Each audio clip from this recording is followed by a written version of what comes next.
I have been promoting and boosting clean energy. I think it's absolutely critical for our future.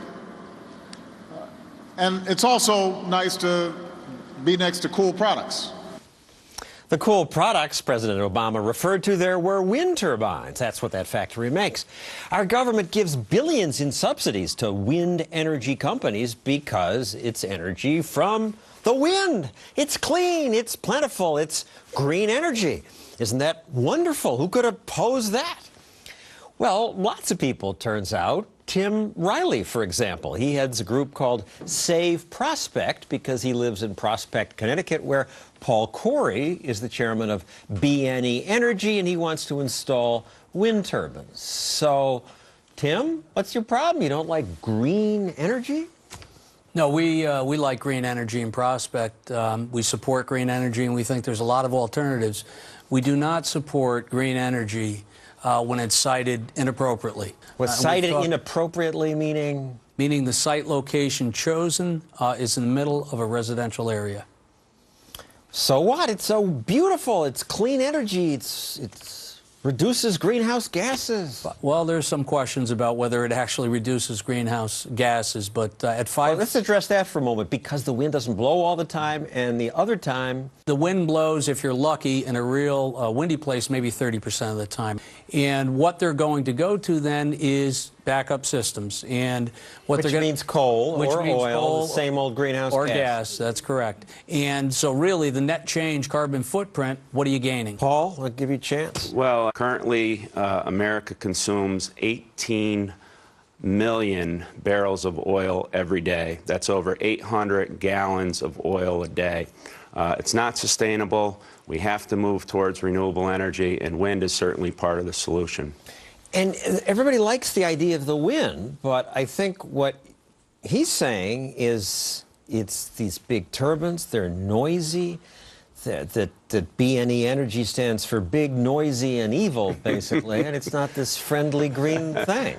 And a lot of people have said, yes, let's have green energy, but not in my backyard. The Kennedy family, big environmentalists. Oh, don't put it by our property in Hyannis. Well, there certainly is a lot of that from certain groups of people. And everybody opposes everything in this country, and it's unfortunate when it's something that's positive for the community.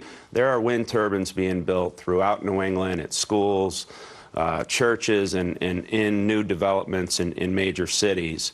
And everybody that we've talked to, they're very optimistic about it. They're very positive about it, and it's viewed as a very good thing. Well, I'm sure they're optimistic, but once they go in, I understand people complain. If we, a couple of things. You will hear from the wind industry pre-construction, it'll sound like a refrigerator. After they go up and operational, it's a jet sound that never goes away. It's sneakers clunking in a dryer. It's shadow flicker, which is the rising and setting sun going through the blades about every second. We have a picture of that I think we can put up. But, I mean, that only happens at a certain time when the sun is right at that point. Well, it could be in the summertime. It could be for an hour or more. And I should say that some people call wind turbines Cuisinarts for birds. Here's a clip of a windmill that we pulled off YouTube. A vulture flies by and gets whacked.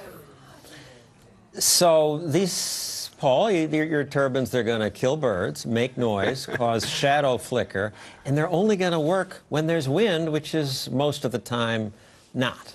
Well, that's not exactly true. The two turbines that we're proposing to install in Prospect will power 25% of the demand of the entire town on average over the course of the year. As for birds and bats and the effects that Mr. Riley... Bats, they kill bats too.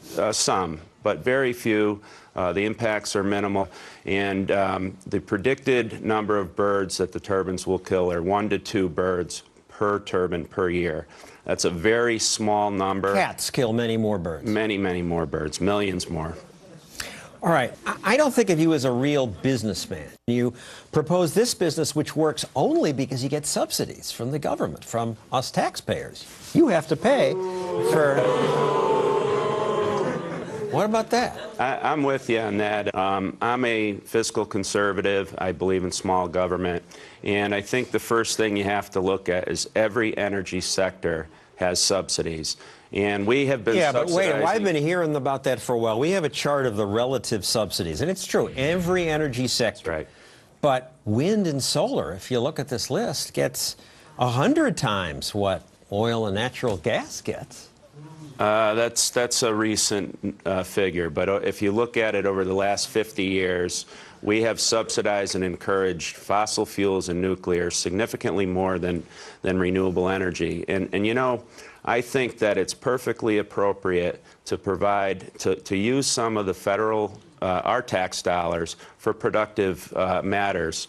And certainly wind energy, providing the proper incentives, letting the free market go out and develop these projects. Well, the free market wouldn't do it without a subsidy that's 100 times bigger than if there were no subsidy. Here's the problem I have. Well, every green job created for wind, $475,000 per green job.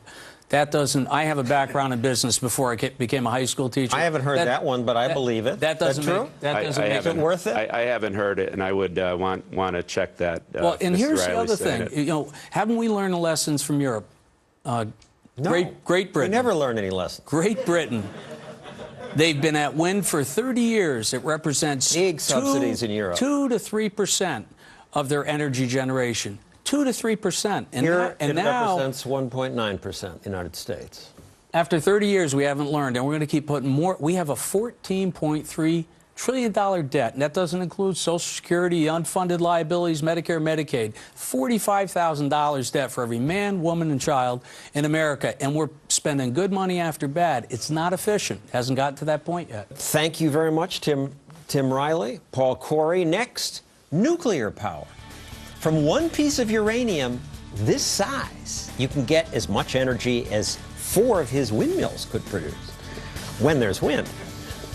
And getting energy from uranium is just much more efficient than most anything, wind power or solar power certainly. But it's uranium. It's nuclear. We saw what happened in Japan, so should we be scared? Or should we do what France did, tell the scaremongers to shut up and build more nuclear plants?